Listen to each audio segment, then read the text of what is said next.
Sarah Chen stood alone in the center of the Galactic Council chamber. The massive room curved around her like the inside of a giant sphere.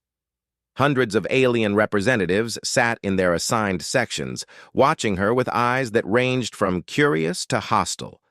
Some had multiple eyes, some had none at all but sensed her presence in ways she couldn't fully understand.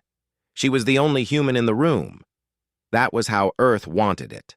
One person, one voice, one target for whatever came next. The High Archon Velthar rose from his seat. His body was made of something like crystal, catching the light and throwing rainbow patterns across the chamber walls. He was beautiful and terrifying at the same time. His species, the Kryn Dominion, had been traveling between stars for over 10,000 years. Humans had barely managed it for 60. "Commander Chen!"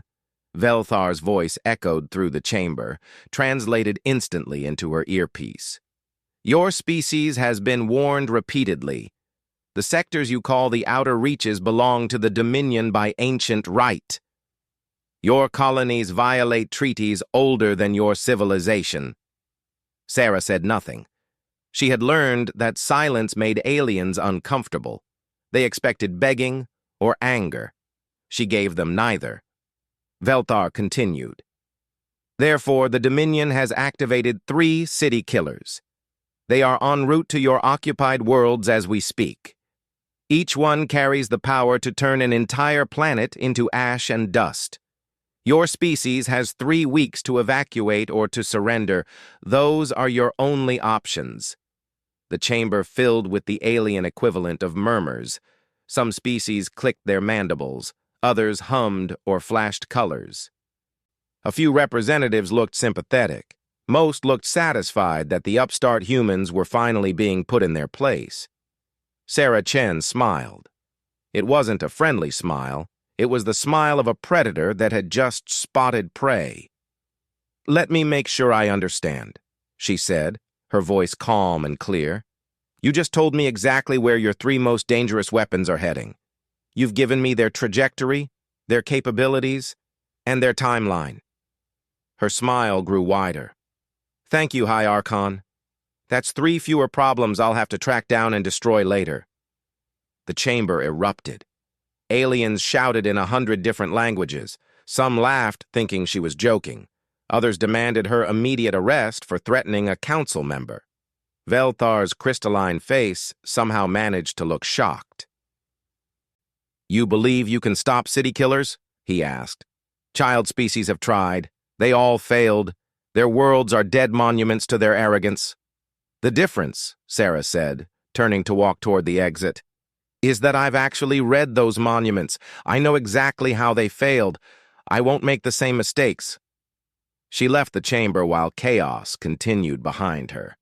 Her security detail fell in beside her. 2 Marines in adaptive armor that shifted colors to match their surroundings. They didn't speak. They knew better than to distract her when she was thinking. On the shuttle back to her ship, Sarah finally allowed herself to relax slightly. She pulled up a holographic display and began scrolling through files. Her crew needed to see these before they jumped. Commander Sarah Chen had a secret that the Galactic Council didn't know. For the past 5 years, she had been running a classified operation called Xenocide Prevention. Her job was simple in concept, terrifying in execution. Find and neutralize doomsday weapons before they could be used. It had started during humanity's first real war in space. The Vectar swarm had attacked human colonies without warning, using bioweapons that dissolved flesh and melted metal. Earth's forces fought back desperately, slowly pushing the swarm away from populated worlds. During the final battle near Mars, Sarah had been a lieutenant on a destroyer. She watched as swarm ships suddenly changed tactics, no longer attacking but trying to reach Mars itself. She disobeyed orders and followed them. What she found beneath the Martian surface changed everything. The swarm hadn't come to destroy humanity. They came to stop humans from accidentally triggering an ancient weapon buried beneath the red planet for millions of years. a weapon that would have killed every living thing in the solar system. The weapon was older than the swarm, older than most species in the galaxy. It belonged to a dead civilization called the progenitors. And as Sarah dug deeper, she realized these weapons were everywhere, buried on planets, hidden in asteroid fields, floating in deep space. Dozens of them, hundreds maybe, each one capable of ending worlds. Most alien species knew about them. Most had found one or two and wisely left them alone. But some species couldn't resist. They studied the weapons, learned to control them, and used them to threaten younger civilizations. The galaxy ran on fear, and these ancient horrors were the source of that fear. Sarah's mission became clear. She would find these weapons and dismantle them, all of them, one by one, quietly, before anyone realized what she was doing. In 5 years, she had found and destroyed 73 planet-killer weapons. She kept detailed records of each one, studying their designs, learning their weaknesses. And now the Kryn had just handed her 3 more. The shuttle docked with her ship, the Undaunted. It wasn't the biggest vessel in Earth's fleet, but it was the most specialized. Every system was designed for one purpose: hunting things that shouldn't exist. Her crew of 12 waited in the briefing room. They were the best humanity had to offer. Dr. Yuki Tanaka, who could reverse engineer alien technology faster than most species, could understand their own. Marcus Webb, a Marine who had survived boarding actions on 6 different hostile vessels. Specialists, hackers, engineers, and soldiers who volunteered for a mission most people didn't even know existed. "We have 3 weeks," Sarah said as she entered the room. "The Kryn deployed 3 city killers toward our colonies. Standard configuration based on council records means each one is approximately 3 kilometers tall, biomechanical hybrid design capable of planetary bombardment." "Can we destroy them?" Marcus asked. "We can do better," Sarah said. "We're going to capture one." The room went silent. Even her experienced crew looked doubtful. "City killers have destroyed 47 civilizations in recorded history," Dr. Tanaka said carefully. "No one has ever captured one intact. No one else has destroyed 73 doomsday weapons either," Sarah replied. "But we have. We know how these things work. We know their patterns. The progenitors built them all using similar base technology. That's their weakness and our advantage." She pulled up a star chart. 3 red dots moved slowly through space toward human-controlled systems. "We intercept the first one here in deep space before it reaches the outer colonies. We study it, break it down, and learn its control systems. Then we use that knowledge to stop the other 2 faster." "And if we fail?" someone asked. Sarah's expression hardened. "Then we make sure we fail far enough from any inhabited planets that only we die. But we're not going to fail. We didn't come this far, survive this much, to lose to someone else's nightmare weapons." She looked at each member of her crew in turn. "The Kryn think we're helpless. The Council thinks we're arrogant. They all believe humans are too young, too weak, too stupid to survive in this galaxy. Let's prove them wrong. Again." The crew stood, determination replacing doubt. They had followed Sarah Chen into impossible situations before. They trusted her completely. "Everyone to stations," Sarah ordered. "We jump in 30 minutes. Time to go hunting." As the crew dispersed, Sarah remained in the briefing room alone for a moment. She looked at the star chart, at those 3 red dots moving toward human worlds. Somewhere out there, 3 massive weapons of unimaginable power were coming to destroy everything her species had built. She smiled that predator's smile again. "Come on, then," she whispered to the empty room. "Let's see who's really the hunter here." The Undaunted cut through deep space at speeds that would have seemed impossible just a generation ago. Inside the ship, the crew worked with focused intensity. Every person knew their role. Every system hummed with purpose. Sarah Chen stood on the bridge, studying holographic projections of their target. The first city killer was 3 days away at current speed. 3 days to prepare for something that had ended civilizations. Dr. Tanaka, what do we know? Sarah asked. Yuki Tanaka pulled up detailed files from dozens of sources, ancient records, archaeological data, and surviving testimony from species that had faced these weapons. City killers are biomechanical hybrids, part living organism, part machine. They were created millions of years ago by the progenitors, though we still don't know exactly why. She zoomed in on an image constructed from sensor data. The thing looked like a mountain given life. Its surface was covered in thorns the size of buildings, each one a weapon. Organic tissue mixed with metal in ways that shouldn't work, but somehow did. They can survive in vacuum, withstand nuclear weapons, and regenerate damage within hours. Previous attempts to destroy them used massive fleet actions. Dozens of ships bombarding one target for days until it finally stopped moving. The casualty rates were horrific. But that was other species, Marcus Webb said. They tried to outgun it. We're smarter than that. Sarah nodded. Exactly. We don't fight fair. We fight to win. Show them the drones. Marcus grinned and activated another display. Small objects appeared, each about the size of a human fist. They looked simple, almost crude compared to alien technology. That was intentional. Hunter-seeker drones, Marcus explained. Human specialty. Other species build big weapons. We build small ones. These little guys are smart, fast, and nearly impossible to detect. They infiltrate, analyze, and report back. Once we understand the target's structure, we can find its weaknesses. Dr. Tanaka added more detail. The biological components interest me most. Living tissue means nerves, which means nervous system, which means control centers. Find the brain. Find the weakness. Can we really capture it? Asked Lieutenant James Park, the navigation officer. I mean, really? This thing has destroyed planets. Sarah turned to face him. 5 years ago, I was a lieutenant like you.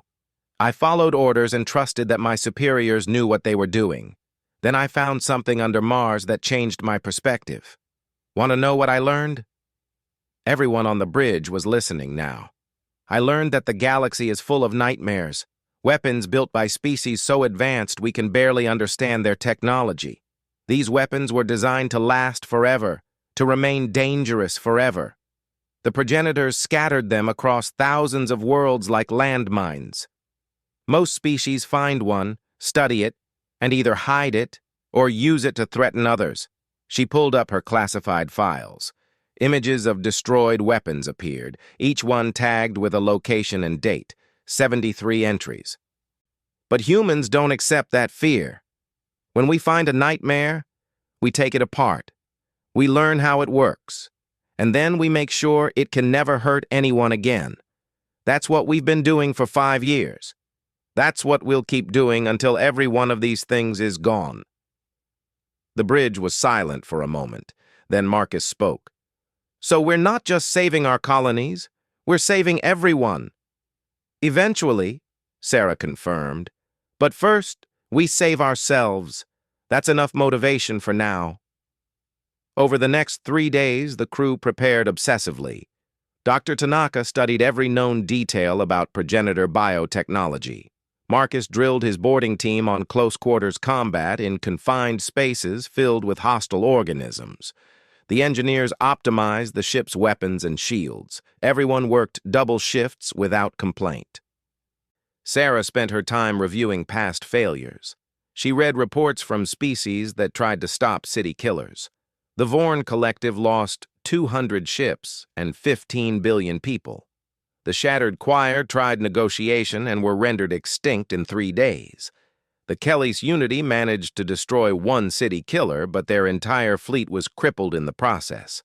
Every species had tried direct confrontation. None had tried infiltration. On the 3rd day, sensors detected their target. The city killer was exactly where predictions said it would be, moving steadily toward human space like a patient hunter. All crew to combat stations, Sarah ordered. This is not a drill. Dr. Tanaka, prepare the hunter-seekers. Marcus, get your team suited up. We go to stealth mode in 5 minutes. The Undaunted transformed. Its engines quieted to barely detectable levels. Heat sinks opened to dissipate thermal signatures. Electromagnetic shields activated to hide them from sensors. Within minutes, they were a ghost in space. They approached the city killer carefully. At this distance, it was truly massive. 3 kilometers of organic and mechanical horror floating through the void. Its surface moved constantly, thorns shifting position, tissue pulsing with unnatural light. It looked alive and aware. "Launching hunter-seekers," Dr. Tanaka announced. 12 tiny drones shot from the Undaunted, each taking a different trajectory toward the target. They moved erratically, mimicking space debris. To any automated defense system, they would look like random rocks and ice. Sarah watched the feeds from each drone. They approached the city killer's surface from multiple angles. One by one, they made contact and began burrowing into the organic armor. The first drone went silent after 30 seconds. The city killer's internal defenses had found it. The second drone lasted 2 minutes before its feed cut out, but the third drone found something. It bypassed the outer defenses by mimicking the chemical signature of the city killer's own tissue. The drone burrowed deeper, sending back images of impossible biology. Corridors made of bone and metal, chambers filled with fluids that glowed in the dark, neural tissue woven through everything like electrical wiring. "I'm seeing patterns," Dr. Tanaka said, her voice tight with concentration. "The organic components aren't random, they're organized. There's a control system, probably at the core." "Can you map it?" Sarah asked. "Already doing it, but Sarah, you need to see this." Dr. Tanaka isolated one section of the drone's video feed. It showed strands of biological material that looked different from the surrounding tissue. The pattern was familiar. "I've seen this before," Dr. Tanaka said quietly. "In the Martian facility. This is progenitor base code, the fundamental building blocks they used for all their biotech." Sarah felt a chill run down her spine. Which means the city killer isn't just a weapon. It's part of a system. These genetic sequences include communication protocols. This thing can talk to other progenitor technology. Marcus swore quietly. "How many other weapons are we talking about?" "Unknown. But if they're all connected, if they can all communicate..." Dr. Tanaka didn't finish the sentence. She didn't need to. Sarah made a decision. "New plan. We're not just studying this thing, we're interrogating it. I need to know what it knows. How many other weapons exist? Where are they? Who controls them?" "That means going inside," Marcus said. "Not just drones. People." "I know. Sarah, this thing kills species. Plural." "I know," she repeated.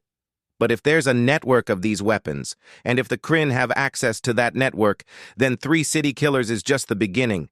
We need intelligence more than we need safety." The crew exchanged glances. Finally, Marcus nodded. "Then we go in." "When?" "We follow the drones. They'll find the control center and map the safest route. Then we board and take it intact." Over the next 6 hours, the remaining drones penetrated deeper into the city killer. They transmitted maps, identified defense systems, and located what appeared to be a central command chamber near the core. The route was dangerous but possible. Sarah suited up alongside Marcus and 4 other Marines. Their armor was sleek and adaptive, equipped with weapons designed to fight in close quarters. Each person carried enough firepower to level a building, but that might not be enough. "Remember," Sarah said as they prepared to launch, "we're not trying to destroy it. We're trying to understand it. Avoid killing shots to anything that looks like it might be part of the control system." "And if it tries to kill us?" one Marine asked. Sarah smiled grimly. "Then you have my permission to be rude." They launched from the Undaunted in a small boarding craft, moving silently toward the city killer's hull. Behind them, Their ship waited in stealth mode, ready to provide support or retrieve bodies depending on how this went. As they approached the massive weapon, Sarah felt the weight of what they were attempting. Other species sent armies. She was sending 6 people, but those 6 people had something other species lacked. They had studied every failure, learned every lesson, and refused to accept that some nightmares couldn't be defeated. The boarding craft made contact with the city killer's surface, cutting tools activated, burning through organic armor. Within seconds, they created an opening. Sarah was the first one through. Inside the city killer, the corridors pulsed with bioluminescent light. The air was breathable but smelled like copper and ozone. Every surface seemed alive, shifting slightly as they moved past. "Stay sharp," Sarah ordered. "And remember, we're hunting the thing that hunts civilizations. Let's show it what happens when it hunts humans." The inside of the city killer was a nightmare made real. Sarah Chen led her team through corridors that seemed to breathe. The walls were made of something between flesh and metal, warm to the touch and covered in veins that pulsed with glowing fluid. Every step echoed strangely, as if the entire structure was listening. "Movement ahead," Marcus warned. His helmet sensors picked up heat signatures approaching fast. They didn't have to wait long. The first defense creature burst from a side passage, all claws and teeth and armored hide. It looked like someone had taken a wolf, made it the size of a bear, and covered it in metal plates. It screamed as it charged. Marcus fired first. His weapon sent focused energy bolts that burned through the creature's armor. It stumbled but kept coming. Sarah added her fire, targeting joints where armor was thinner. The creature finally collapsed 3 meters from them, twitching. "That was a scout," Dr. Tanaka said from the Undaunted, monitoring their progress remotely. "The city killer knows you're inside now. It'll send more." "Let it," Sarah replied. "We keep moving. How far to the control center?" 400 meters. Straight ahead, then down 3 levels. They moved quickly but carefully. 2 more defense creatures attacked. The Marines handled them with brutal efficiency. But Sarah noticed something troubling. Each creature was different. The city killer was adapting its defenses, trying to find something that worked against human weapons and tactics. They reached a vertical shaft that descended into darkness. The walls were lined with organic material that looked like roots or veins, all converging downward toward something massive below. "This is it," Dr. Tanaka confirmed. "The command chamber is at the bottom." Sarah looked down. "Repelling gear ready?" "Always," Marcus replied. They descended in pairs, weapons ready. The shaft seemed to go on forever. The air grew warmer the deeper they went. Strange sounds echoed from below, like breathing or machinery or something in between. At the bottom, they found a chamber that defied human understanding. It was enormous, at least 50 meters across. The walls curved inward, covered entirely in neural tissue that sparked with electrical impulses. At the center of the chamber sat a throne made of bone and metal, and in that throne was a Kryn. He looked old, ancient even by Kryn standards. His crystalline body was clouded and cracked. Cables and organic tubes connected him to the throne, and through the throne to the entire city killer. His eyes opened when the humans entered, glowing with dim light. "Humans," he said, his voice crackling through their helmet speakers. "You should not be here." Sarah approached slowly, weapon raised but not aimed directly at him. "I go where I need to go. You're controlling this city killer. I want to know how." The Kryn laughed. It was a terrible sound full of pain and madness. "Controlling? Foolish child! No one controls these weapons. We ride them, guide them, pray they don't decide we're unnecessary." He coughed, and fluid leaked from cracks in his body. "I've been fused to this throne for 37 years. I stopped counting time after the first decade. I know every thought this creature thinks. I feel every weapon it fires. When it kills, I kill. When it hungers, I hunger. Then help us shut it down, Sarah said. You don't have to do this. Can't. The Dominion made sure of that.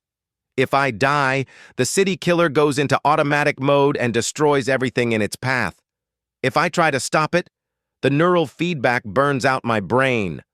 I'm trapped. We're both trapped. Dr. Tanaka's voice came through Sarah's helmet. Sarah, I'm analyzing the connection. He's telling the truth. The operator and the city killer are completely integrated. But there might be a way to sever the connection without triggering the failsafe. How long? Give me 5 minutes. The Kryn operator heard this somehow. He laughed again. You think you can hack progenitor technology in 5 minutes? Species have studied these weapons for centuries and barely understand them. We're human, Marcus said. We don't understand things. We take them apart until they make sense. While Dr. Tanaka worked, Sarah studied the chamber. The neural tissue on the walls was incredibly complex. It wasn't just a control system. It was a brain. The city killer was intelligent, self-aware. That changed everything. How many others are there? Sarah asked the operator. How many city killers? In this sector? 9, including this one. Across the galaxy? Thousands, maybe tens of thousands. The progenitors built them to last forever. They're scattered across dead worlds and hidden in deep space. The Dominion found 6 centuries ago and learned to wake them up. We've been using them to maintain order ever since. Order through fear. Order through reality. Young species expand too fast, consume too much, fight too readily. The city killers keep them contained, make them cautious. Without that fear, the galaxy would tear itself apart in endless war. Sarah felt anger rising. So you justify genocide as peacekeeping? I don't justify anything, the operator said tiredly. I'm just a soldier who made a mistake 6 centuries ago. I volunteered for this duty thinking I'd be a hero. Instead, I became a prisoner watching civilizations die through someone else's eyes. Got it, Dr. Tanaka announced. Sarah, I can break the connection, but you need to understand what happens next. The city killer will revert to automatic defensive mode. It'll try to kill everything inside it. You'll have maybe 3 minutes to get out. Can you keep it from heading to the colonies? If I upload a new navigation protocol at the same moment I sever the connection, yes. I can send it into deep space, away from everything. But the timing has to be perfect. Sarah looked at Marcus. He nodded. They both knew the risks. Do it, Sarah ordered. Wait, the Kryn operator said. Before you do, you need to know something. The Dominion didn't just activate 3 city killers. They activated the network. What network? The progenitors connected all their weapons. Every planet killer, every star crusher, every extinction device. They're all linked through quantum communication. The Dominion found the activation codes 3 months ago. They've been waking them up slowly, carefully, trying to gain control of the entire system. Sarah felt cold dread settle in her stomach. How many have they activated? I don't know exact numbers, but once the activation sequence begins, it spreads. Each weapon that wakes up automatically signals others to wake as well. It's exponential. Right now, maybe 50 weapons are active across the galaxy. In a year, thousands. Can it be stopped? Only at the source. The master control is somewhere in progenitor space. No one's been there and returned in recorded history. It's a death zone filled with security systems that make city killers look gentle. Dr. Tanaka's voice was urgent. Sarah, we need to decide now. The city killer is detecting our intrusion into its control systems. In 30 seconds, it's going to flood this chamber with security measures. Sarah made her decision. Sever the connection. Redirect the city killer into deep space. We're leaving. What about him? Marcus gestured to the Kryn operator. The operator shook his head. I told you. If I disconnect, the city killer goes wild. Unless someone can sever the neural link faster than the failsafe triggers, I'm dead anyway. Just promise me something, human. What? Stop the network. Go to progenitor space. Shut it all down. Don't let what happened to me happen to others. Don't let fear control the galaxy forever. Sarah nodded. I promise. Then I'll help. Dr. Tanaka, there's a secondary control node behind this throne. If you route your disconnect command through it instead of the primary neural pathway, you'll gain an extra 0.3 seconds. That might be enough to keep me alive long enough to help override the security systems. I can give your people a clear path to your ship. Why help us? Sarah asked. Because in 37 years, you're the first people to ask my name. It's Kelthin, by the way, and because I'm tired of being a monster. Dr. Tanaka worked fast, rerouting her commands through the secondary node. Ready. Executing in 3, 2, 1, now. The chamber exploded with activity. The neural tissue on the walls lit up like lightning. The connection between Kelthin and the throne sparked and smoked. The old Kryn screamed, but he stayed conscious. His hands moved across controls only he could see, typing commands into systems only he understood. Go! He shouted. Shaft clear for 90 seconds! Run! The Marines didn't need to be told twice. They grabbed Sarah and pulled her toward the shaft. Behind them, Kelthin continued working, his body burning from neural feedback, but his mind still focused. They climbed faster than they'd descended. The shaft behind them began to collapse, organic material trying to seal them inside. Marcus was last up, and he barely made it as the shaft closed completely. They ran through the corridors. The walls were contracting now, trying to crush them. Defense creatures appeared but seemed confused, receiving contradictory orders. The team fought through them, leaving a trail of destruction. They reached their boarding craft with seconds to spare. The hull was already being crushed by the city killers' closing defenses. They launched immediately, the craft tearing free and rocketing toward the Undaunted. Behind them, the city killer shuddered. Its course changed, turning away from human space and toward empty regions. It was alive, but no longer a threat. Is Kelthin alive? Sarah asked. Dr. Tanaka checked her sensors. Barely. His life signs are fading fast. The neural feedback is burning him out. Can we save him? Not without equipment we don't have. Sarah, I'm sorry. Sarah watched the city killer recede on the view screen. Somewhere inside that massive weapon, an old soldier was dying, having finally found redemption. Mission accomplished, Marcus said quietly. 1 down, 2 to go. But Sarah was already thinking bigger. 2 city killers were nothing compared to thousands. The network was waking up, and if humanity wanted to survive, someone had to go to progenitor space and shut it down forever. She pulled up star charts, looking for information about that forbidden region. It was going to be a one-way trip. She smiled grimly. Good thing she specialized in impossible missions. The second city killer died above New Shanghai Colony. It took 6 hours of brutal combat, but Sarah Chen's skeleton crew managed to pilot the captured weapon, now called Redeemer 1, straight into its core. The explosion was visible from the planet's surface, a new star briefly flaring in the sky before fading to nothing. 4 million colonists were saved. 12 human crew members gave their lives to make it happen. Sarah received the news in silence. She was on the bridge of the Undaunted, surrounded by star charts and probability calculations. Every loss hurt, but this was war, even if most people didn't know it yet.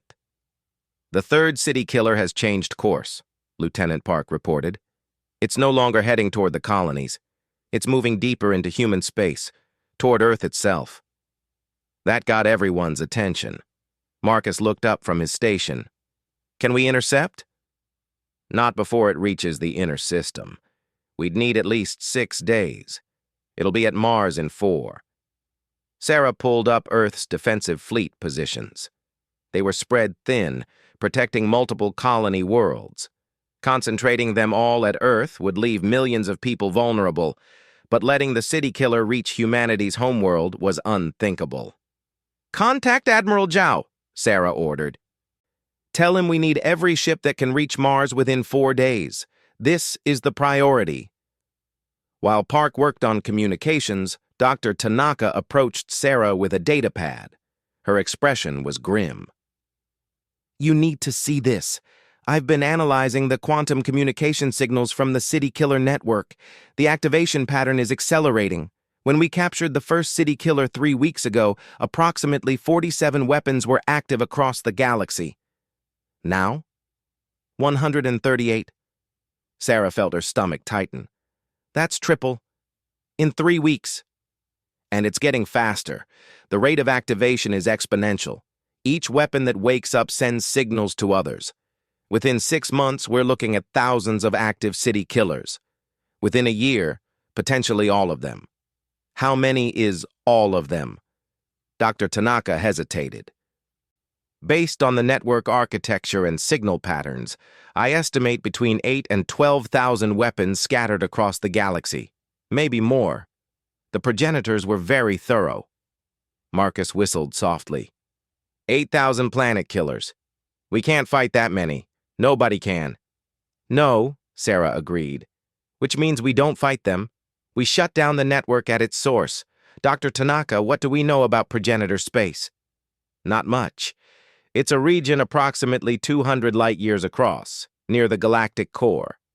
Every species that sent exploration ships there has lost them. No survivors, no transmissions, nothing.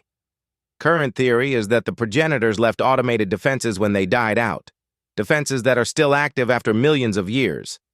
So we'd be going in blind. Completely. But Sarah, there's something else. I've been decoding some of the data we pulled from the first city killer's neural systems. There are references to a central facility, something the progenitors called the network core. If we could find it, we might be able to shut down all the weapons at once. Sarah studied the star charts. Progenitor space was marked in red, a region no species dared enter. It would take weeks to reach, even at maximum speed, and they'd be completely on their own. An alert klaxon interrupted her thoughts. "Incoming transmission," Park announced. "Priority 1. It's from High Archon Velthar." Sarah's jaw tightened. "Put him through." The holographic display shimmered, and Velthar's crystalline form appeared. He looked different now, less arrogant, more desperate. "Commander Chen, I am transmitting from Kryn Prime. We need to talk." "I'm listening." "The City Killer network is beyond our control. We thought we could manage the activation sequence, use it to maintain order. We were wrong. The weapons are waking faster than our projections predicted. At current rates, they will begin targeting Kryn worlds within 2 months. "You created this problem," Sarah said coldly. "You activated the network." "Yes, and now I'm asking for your help to stop it."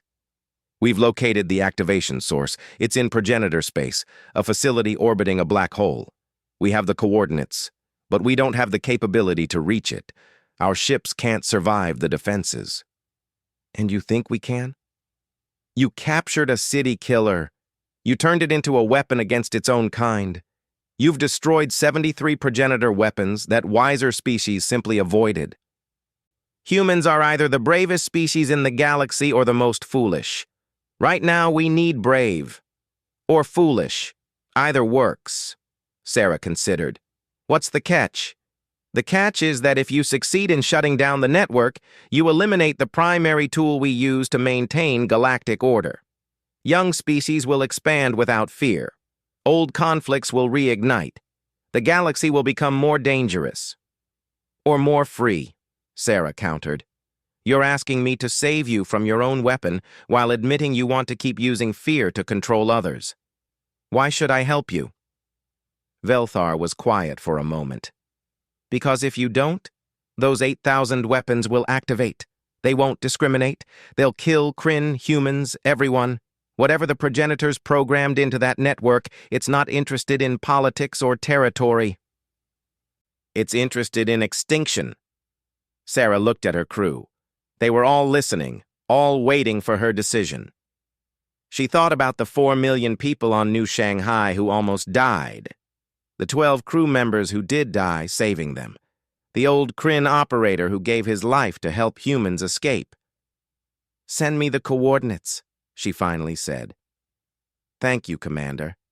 For what it's worth, I apologize for threatening your species. It was a mistake." "Yes, it was. And Velthar. When this is over, if we both survive, we're going to have a serious conversation about how this galaxy should really work. No more weapons, no more fear, no more species living under threats of extinction. If you succeed, Commander, I suspect you'll be in a position to demand whatever terms you wish. The species that shuts down the progenitor network will have significant political leverage. I don't want leverage. I want peace. Send the coordinates." The transmission ended. Within seconds, data began streaming to the Undaunted's computers. Location, approach vectors, and what little information the Kryn had gathered about the facility. Dr. Tanaka studied the data. "It's worse than I thought. The facility is inside the event horizon boundary of a massive black hole. Space-time distortion is extreme. Communication will be impossible once we're inside, and the energy readings suggest defensive systems that make city killers look harmless." "Can we survive it?" Sarah asked. "I don't know. Maybe, if we're very lucky and very good." Marcus laughed without humor. "So, a normal Tuesday for us." Sarah pulled up the timeline. "We can't go yet? The third city killer will reach Earth in 4 days. We need to be there for that fight. After we deal with it, we go to progenitor space."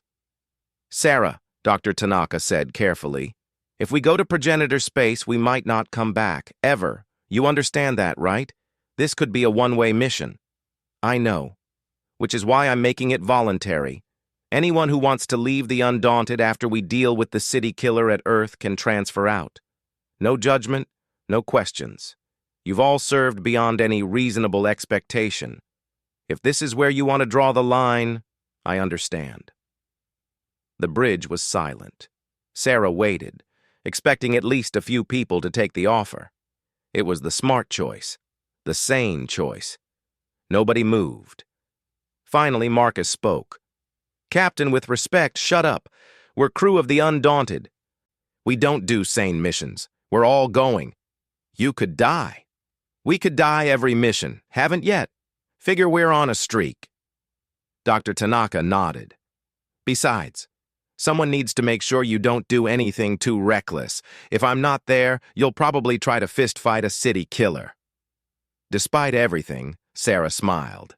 "Thank you, all of you." The next 3 days were spent in preparation and travel. They pushed the Undaunted to maximum speed, racing to reach Earth before the city killer. Sarah contacted her superiors, explained the situation, and requested authorization for the progenitor space mission. The answer came back quickly. Authorized, with a warning. If they failed, humanity would be on its own against the network. There would be no backup plan. Sarah didn't need to be told. This was humanity's chance. Maybe their only chance. They reached Earth orbit with hours to spare. Admiral Zhao had assembled an impressive fleet, 47 warships ranging from massive carriers to nimble destroyers. It was the largest concentration of human military force ever gathered in one place. "That's barely 5 ships per city killer we've faced," Marcus observed. "If there are thousands of these things, we can't fight them all." "That's why we're going to shut down the source," Sarah replied. The third city killer emerged from FTL at the edge of the solar system. Sensors picked it up immediately. This one was different from the others. Larger, more heavily armed. It had been modified, enhanced with additional weapons and armor. "It's adapting," Dr. Tanaka said. "The network is learning from our previous encounters." The battle began when the city killer crossed Mars orbit. The human fleet engaged at maximum range, pouring fire into the massive weapon. It retaliated with devastating precision. 3 ships were destroyed in the first exchange. Sarah coordinated from the Undaunted, using tactics they'd learned from studying the first two city killers. Target the neural clusters. Avoid the main weapon batteries. Keep moving. Never present a stationary target. It took 8 hours. 20 ships were lost. But finally, the third city killer stopped moving. Its weapons went silent. It drifted, dead and dark, in the space between Mars and Earth. Humanity had won. But Sarah felt no satisfaction. This was just one weapon. Thousands more were waking up across the galaxy. "Set course for progenitor space," she ordered. "Maximum speed. We're out of time." As the Undaunted turned toward the galactic core, Sarah took one last look at Earth. Blue and green and beautiful, hanging in the black. Home to 10 billion people who had no idea how close they'd come to extinction. She wouldn't let them die. Not while she could still fight. The hunt was about to end. One way or another. Progenitor space was like nothing Sarah Chen had ever seen. The stars were wrong here, distorted by gravitational forces that bent light and time itself. The Undaunted's instruments went haywire, showing readings that shouldn't be possible. Space itself seemed sick, twisted by ancient weapons and forgotten wars. "Approaching the coordinates," Lieutenant Park reported. His voice was tight with stress. Navigation here was more art than science, using best guesses and prayer. Ahead of them, barely visible against the darkness, was the facility. It orbited a black hole so massive it had its own name in progenitor records. The Maw. The facility itself was impossibly large, a structure the size of Earth's moon, covered in spires and domes that glowed with sickly purple light. "Defensive systems activating," Marcus warned. "Multiple weapon platforms coming online, hundreds of them." Energy bolts lashed out from the facility. The Undaunted's shields flared, absorbing hits that would have destroyed a normal ship. But the shields wouldn't last forever. "Dr. Tanaka, tell me you found a way through this," Sarah said. "Maybe. The defense pattern has gaps.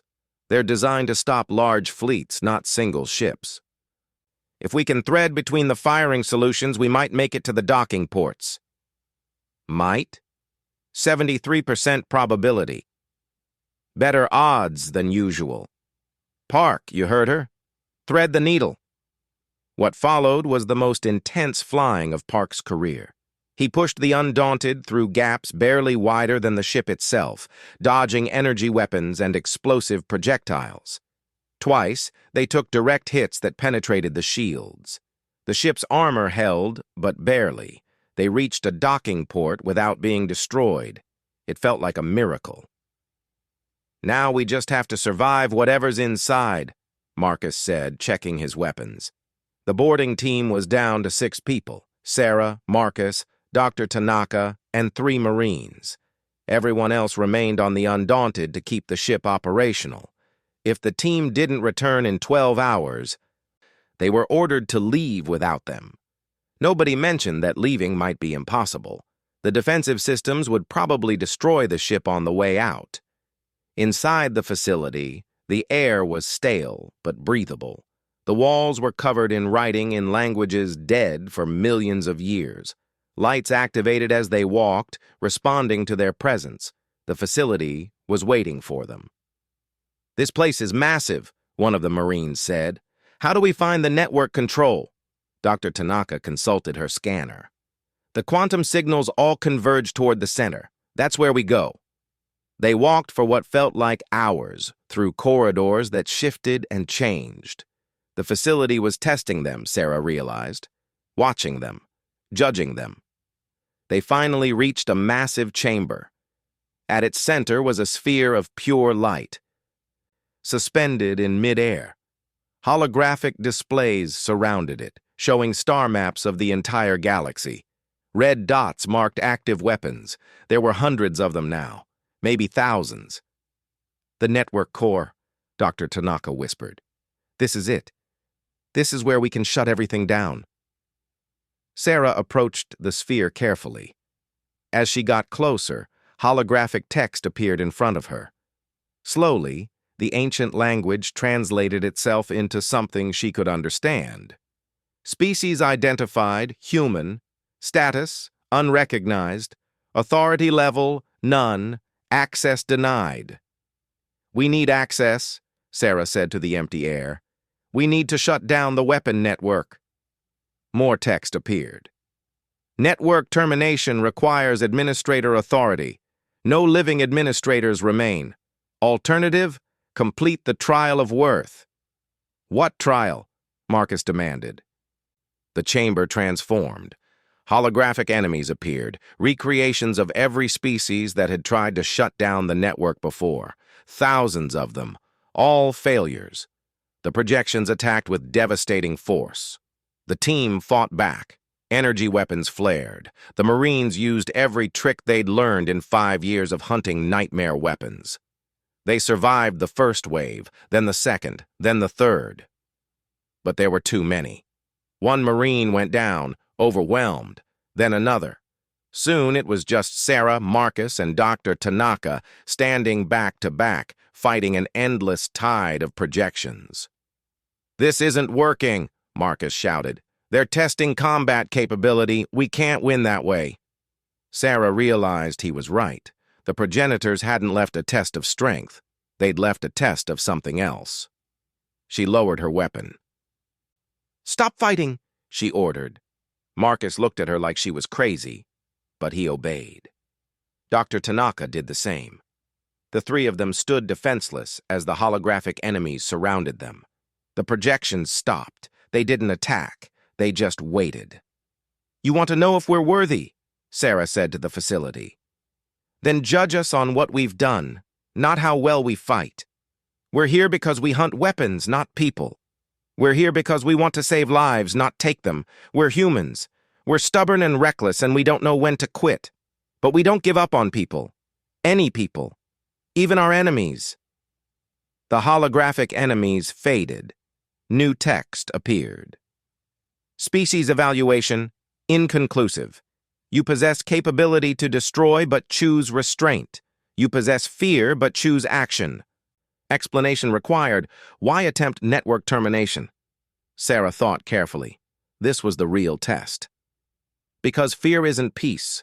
Because threatening extinction to maintain order is just extinction delayed. Because if we can't build a galaxy where species coexist without weapons pointed at their heads, then we don't deserve to survive anyway. Shut down the network not because we're strong enough to fight it, but because we're smart enough to know we shouldn't have to. The chamber was silent for a long moment. Then the sphere of light pulsed. Response accepted. Trial passed. Administrator authority granted. Warning: network termination is irreversible. All progenitor weapons will enter permanent shutdown state. This cannot be undone. Confirm? Sarah looked at Marcus and Dr. Tanaka. They both nodded. Confirmed. Additional warning: network termination requires manual integration with core systems. One consciousness must merge with network control matrix to authorize shutdown. This process is destructive to biological neural patterns. The administrator will cease to exist as individual entity. Confirm? Sarah felt her blood turn cold. This was it. The real price. Someone had to sacrifice themselves to shut down the network. And there was only one person here with administrator authority now. "No," Marcus said immediately. "Sarah, no. We'll find another way." "There is no other way," Sarah replied calmly. "This is what we came here to do. This is what I've been preparing for since I found that first weapon under Mars. Every mission, every risk, it was all leading here. You can't just... I can. I will." She turned to Dr. Tanaka. "Promise me you'll continue the work. Find the remaining weapons that aren't connected to the network. Shut them down. Don't let anyone use fear as a tool again." Dr. Tanaka was crying. "I promise." "Marcus, get her back to the ship safely. Get everyone home. Tell them what happened here. Tell them what we stopped." Marcus saluted, tears running down his face. "It's been an honor, Captain." "The honor was mine." Sarah smiled. "Now go." You have 6 minutes to clear the facility before it starts the shutdown sequence. Run. They didn't want to leave, but they were soldiers. They understood duty. Marcus grabbed Dr. Tanaka and pulled her toward the exit. The last thing Sarah saw was them disappearing around a corner. She turned to the sphere of light. I'm ready. Approach the integration platform. A section of floor rose, forming a chair similar to the one in the City Killer. Sarah sat down. Cables extended from the chair, connecting to her head, her spine, her nervous system. It should have hurt, but there was no pain, just a spreading cold. Beginning integration, Administrator Sarah Chen, your sacrifice ensures the survival of all species. Your consciousness will become part of the network control matrix. You will no longer be individual, but you will always be guardian. Do you accept? I accept. The world exploded into information. Sarah felt her mind expanding, connecting to every weapon in the network. 8,247 city killers. Thousands more star crushers, planet crackers, extinction devices, all of them connected, all of them waiting. And she told them all the same thing: sleep forever. One by one, the weapons shut down. Across the galaxy, on 1,000 worlds, red lights turned dark. City killers stopped moving. Doomsday weapons went silent. The network that had terrorized species for millions of years finally died. Sarah Chen felt herself dying too. Her memories were fading, overwritten by progenitor code. But in those last moments of individual consciousness, she felt something unexpected. Peace. She had saved them all. Every species, every world, every life. It was enough. The Undaunted escaped the facility with seconds to spare. Behind them, the structure began collapsing into the black hole, taking all its secrets with it. Marcus and Dr. Tanaka watched it disappear, neither of them speaking. They made it back to human space 3 weeks later. The news of the network's shutdown had already spread. City killers across the galaxy had simply stopped, becoming nothing more than dead metal floating in space. The galaxy was celebrating. For the first time in recorded history, younger species didn't have to fear extinction weapons hanging over their heads. But on the Undaunted, there was no celebration. The crew mourned their captain. Sarah Chen had saved billions of lives, maybe trillions. She'd done what no other species had managed in millions of years. And she'd paid the ultimate price. Earth held a memorial service. Admiral Zhao himself gave the eulogy. Thousands of people attended, from colonists whose lives she'd saved to alien ambassadors grateful for what humanity had done. Dr. Tanaka became the new director of Xenocide Prevention. She continued Sarah's work, hunting down the remaining weapons not connected to the network. Over the next decade, they found and dismantled 347 more doomsday devices. Marcus trained new Marines, teaching them Sarah's tactics and philosophy. Don't fight fair. Fight to win. But never forget why you're fighting. The Galactic Council underwent massive reforms. The Kryn Dominion collapsed, replaced by democratic assemblies. Species began cooperating instead of threatening each other. It wasn't perfect. There were still conflicts, still problems. But it was better. Much better. 5 years after Sarah's sacrifice, Dr. Tanaka made a discovery. In the quantum signals still emanating from the collapsed progenitor facility, she found patterns, repeating sequences that looked random but weren't. It took months to decode them, but eventually, she succeeded. They were messages, fragments of consciousness, encoded in the network itself.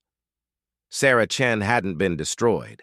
She'd been transformed, uploaded into the very system she'd shut down. And now, from somewhere in the digital darkness, she was still watching, still protecting, still hunting threats before they could harm anyone.